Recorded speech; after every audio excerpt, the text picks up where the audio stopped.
Good evening, everyone. We left off on page 192.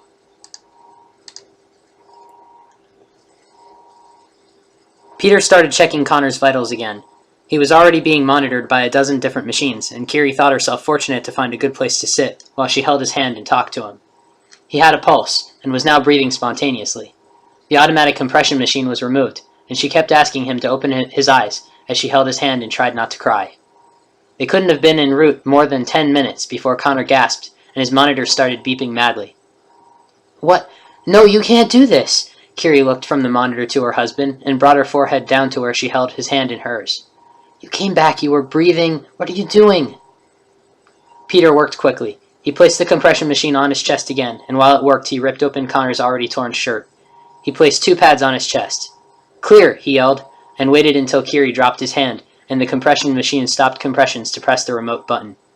Connor jumped, and the monitors beeped regularly. Peter exhaled. Looks like he's okay for now. He's having trouble breathing on his own." He studied one readout, and watched as the ambu bag squeezed itself again, but Connor's chest struggled to rise. "He may have a collapsed lung. I need to intubate." "Whatever you need to do," Kerry said, and watched as the gentle medic took the mask off of Connor's face and prepared an intubation kit. Peter completed a series of practice motions, propping Connor's mouth open, inserting the tube with the help of a scope, and nimbly extracting the scope and inflating a balloon to hold it in place in his patient's throat. It took only a few seconds. Peter hooked up the tube to the ambu bag again, and it began squeezing itself to pump air into Connor's lungs. "Are we almost at the hospital?" Kerry asked, still holding Connor's hand and not taking her eyes from him. "Yes, we're just a few minutes away. Lieutenant, I'm going to have to separate you once we get there. You can wait in the waiting area, and I promise you I'll get one of the nurses to come and talk to you as soon as one's available." Kerry nodded. "Thank you," she said. She resumed talking to Connor. "Just a few more minutes and then we're there. Hang in there, okay? Just a little while longer. Try your hardest." She squeezed his hand gently. "God, I love you," she whispered to him. She wasn't sure if she imagined it, but she thought she saw his eyelids flutter at that. The few minutes that Peter referred to felt like 6 hours, but when they finally got there, Connor was the first out of the ambulance, his stretcher pulled out by one of the 3 ER personnel who had been waiting at the ambulance entrance to Edward Hospital. Peter jumped out of the ambulance and started briefing the doctors. "BP 90 over 50, pulse 50 per minute, GSW to the left thigh through and through, cranial injury, at least 2 cracked ribs, inadequate chest rise even with intubation. He crashed twice, once when we got to him, once in the ambulance. 40-year-old male, Connor O'Malley."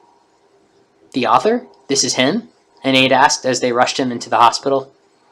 Kerry ran after them, but gave them enough room. She had been to plenty of ERs before, and knew that the one thing sure to get you kicked out if you weren't needed was getting in the way. She heard the doctors start issuing orders, and only caught a few terms she recognized. She was mostly quiet, and stood out of the way, anxiously watching them work. But she couldn't hold it in anymore when she saw his relatively stable vitals drop like a bomb. The incredibly fast pace at which the doctors were working already seemed to double, but it wasn't fast enough for Kerry. She ran up to where they were working, bringing her clenched fist up to her mouth, trying to stop from outright bawling. "He's dying! Do something!" she yelled frantically and attempted to get closer to Connor. "Someone get her out of here," a doctor said, his tone slightly annoyed. Peter extricated himself from the web of people and took off his gloves, throwing them in the nearby bin. He took Kerry by the shoulders and led her out of the trauma room. "You have to let them work, Lieutenant. I'm sorry. I'll show you where the waiting room is." Kerry went silently, but as they walked down the hall, she asked with an unsteady voice, "What are his chances?" "They have to get him prepped for surgery, and his chances really depend on how well he does there. I know these doctors and nurses, and I know they're some of the best in the Chicago area." Kerry nodded, wiping the tears out of her eyes. "Okay. Can I get you anything? Coffee? Water?" Kerry shook her head, but then thought about it. "Some water. And could you let the hospital know I want Connor under police guard at all times?" "Definitely," Peter said. "I'll be back in a few seconds. You can sit anywhere in here." He indicated the space in front of them. Kerry sat at the nearest table available. There were vending machines, televisions, and newspapers around, but she simply put her elbows on the table, put her head in her hands, and attempted to calm her heartbeat. "The Lord is my shepherd, I shall not want. In green pastures he gives me repose. Beside restful waters he leads me. He refreshes my soul."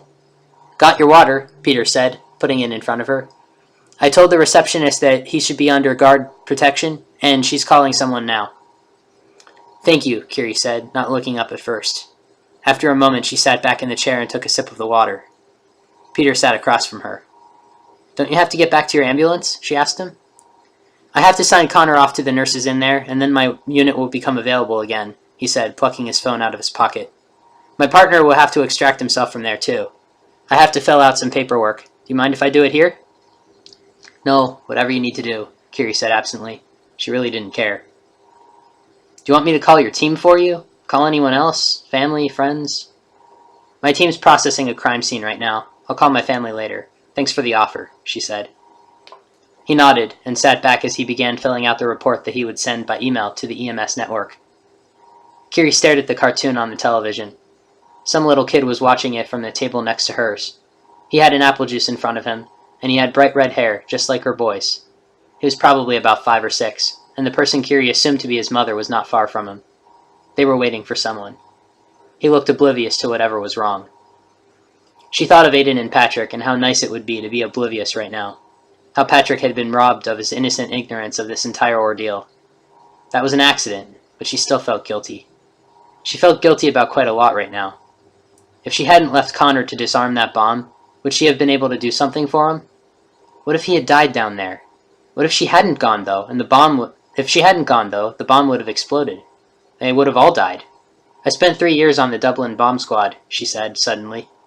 Peter looked up from his phone. He didn't expect her to say anything. "You obviously learned a lot. I heard you just disarmed a bomb in the warehouse. That's why we were instructed not to go in at first." Kerry didn't acknowledge his statement. "I know the person who constructed that one. She's done it before. Statistically, most bombers are male, but these bombs are unique. They're ingenious. This woman is sadistic. She eluded the Dublin bomb squad for a decade, and it happened to be my last case. I ran into one of her bombs. We disarmed it, and I got her prints." Peter nodded, unsure of whether she should be telling him this. "You should tell your team." "I'm going to," Kerry said, realizing her mistake. But she couldn't bring herself to speak to her team just yet. She knew she wouldn't be professional. "You probably won't be professional until you know whether he'll live," she countered her own thoughts. "Just wait till after the surgery to call them." "How long will the surgery take?" "It's hard to say. It depends on whether there are complications." Kerry nodded. They were silent again, and Peter asked, "Where are you from?" "Originally?" Kerry asked. When Peter nodded, Kerry answered, "Meath, Ireland. My parents moved to Swords when I was little, and they live in Dublin now." Peter smiled. "I've never been to Ireland. Is it pretty?" "Very," Kerry said, managing a smile. Thinking of the Irish countryside made her think of Connor. Of course, everything made her think of Connor right now. "Do you go back often?" "We take a family vacation every now and then," Kerry said. Peter nodded and realized it was time to change the subject. "So besides the bomb squad, what have you done other than CSI?"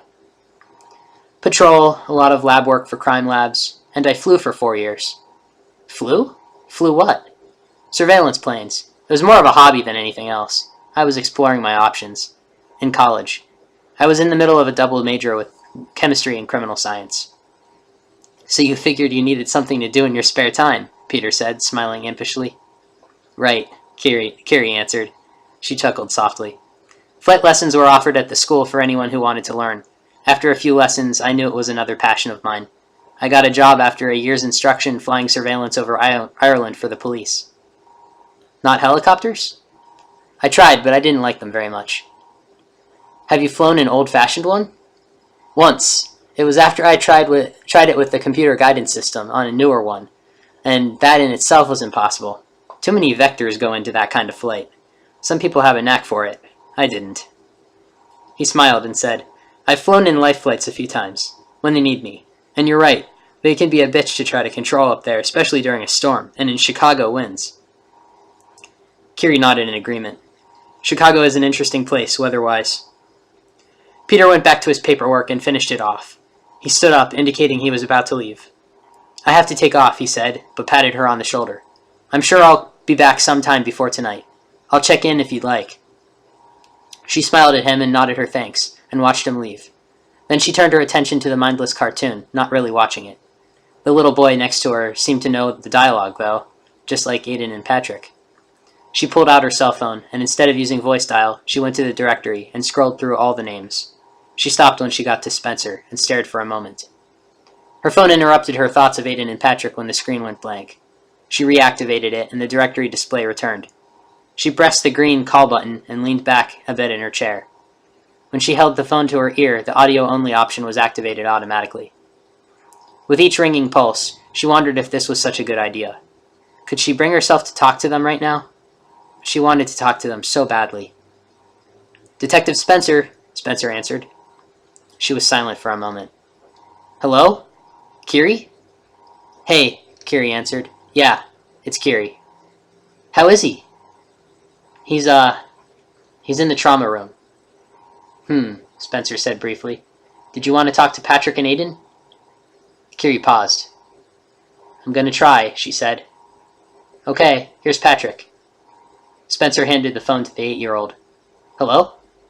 "Patrick, it's Mum." "Hi, Mum. Aiden and I were having a whole lot of fun with Spence." Kerry smiled, so Spencer didn't mind them using his nickname. She knew he liked it infinitely better than his first name and his full last name, at any rate. "What have you been doing?" she asked, trying to keep the stress out of her voice. "We played Heroes of the Sky. Man, Spence is good. He beat me, but I beat him too. We played a lot of that. And we played Monopoly and poker, and I read my book. Spence logged into the computer here so we can check our homework. Aiden and I are almost done." "That's wonderful, honey," Kerry said with a warm smile. "Have you had anything to eat?" "Spence got us pizza." "That's excellent. And juice, not soda?" "Only one can, promise. And Aiden hasn't had any." "Okay," Kerry said. She was in no mood to argue with that. There was a pause, and then Patrick said, "I just walked away a little bit. I'm still in the lounge, but I'm over by the corner. Aiden can't hear. Did you find him?" Kerry's smile dropped, and she felt a huge lump grow in her throat. "Yes, honey," she said. "We're at the hospital. Doctors are working." Patrick exhaled. "So he'll be okay, right?" Kerry paused, wiping her eyes with her hand. "Yes," she told him. What else could she tell him? She didn't want him to worry, but at this point, that seemed inevitable. "I knew you could do it, Mum," he said. "You always catch the bad guy." She chuckled bitterly. If the bad guy was who she thought it was, she didn't know whether she would or not. "When can we go home?" "I don't know yet, honey. It depends on how Dad does and whether I can get away from work long enough for us to go home together." Patrick sighed. "But I want to go home. I miss my stuff." "I know, and I'm sorry about that. I promise just as soon as we can go home, we will. It won't be longer than a few more days." In truth, Kerry wasn't willing to let the kids go back home until it was perfectly safe. She planned on having the house guarded for the first few months, and having police drive by and check up on them for a few months after that. And she definitely wasn't willing to let them go back until she knew her bad guy was caught. Patrick sighed again. "All right," he said reluctantly. "Do you want to talk to Aiden?" "I'd love to talk to Aiden. I love you, Patrick. Be good. Take care of your brother." "Okay," he said. "Love you too. Here he is." There was a pause as Patrick walked back over to Aiden and handed his little brother the phone. "Hi, Mummy." "Hey, little one. What you been doing?" "We played the flight game and we played poker and Monopoly, and I did my homework. I'm done now." "That's excellent. I'm so glad to hear that. What was your homework on?" "Multiplying numbers," Aiden answered, "and subject-verb stuff for grammar." "Do you need any help?" "Spence helped me, but I didn't need a whole lot of help. I got it." "That's good. How have you been doing?" "I've been very good," he answered. "Will you be back soon?" "I don't know yet, honey. I'll see you tonight for sure, but you might be staying at Kara and Justin's house tonight. Is that okay with you?" "I want to go home," he said. "I miss my toys and my room, and there are no paper books to alphabetize." Kerry smiled. "I'm sorry about that, honey. Why don't you ask if Miss Kara has any to alphabetize, okay? And I promise, you won't have to stay away from your toys much longer." "How much longer?" "I don't know yet. I'm sorry, buddy." "Why can't we go home?" Kerry paused. She swore she'd never use this excuse, but she couldn't think of anything better to say. "It's complicated, Aiden." Aiden sighed in frustration. "Okay," he said finally. "You be good now, and tell Spence I'll be back sometime tonight." "Okay, I'll tell him. Love you, Mummy." It sounded like the frustration was gone. How easily children bounced back. "Love you too, buddy. Bye-bye." "Bye." She clipped the phone back to her belt and leaned forward again. After what seemed like an eternity tapping her foot and contemplating whether or not to take another drink of water, a nurse walked out to see her. She held out her hand. "Lieutenant O'Malley? I'm Tina Grant. I'm here to talk to you about Connor." Tina sat down, and Kerry stared at her, feeling quite numb. "Connor's in surgery right now," Tina explained.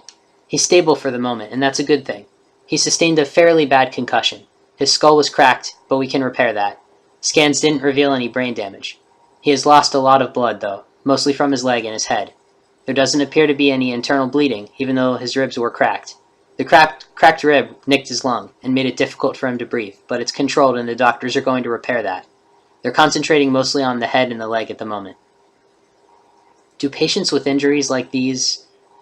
There was a question in there somewhere, but Kerry just couldn't ask it. "If he stays stable and he gets through surgery without complications, there's a great chance he'll recover fully," the nurse told her. Kerry nodded. "Was he lucid before he went into surgery?" The nurse smiled slightly and said gently, "He's got a tube in his throat that is helping him breathe, so he can't talk right now, but he did open his eyes briefly and he made eye contact. Honestly, I doubt he'll be lucid after he wakes up." Kerry nodded again. "Is that because of the concussion?" "Yes. After surgery, he might not recognize you at first, and he might not remember anything that transpired for a period of time. It's hard to say what he will remember." "But his memory will return?" Kerry asked. "This is all hypothetical," the nurse said. "He might just remember everything.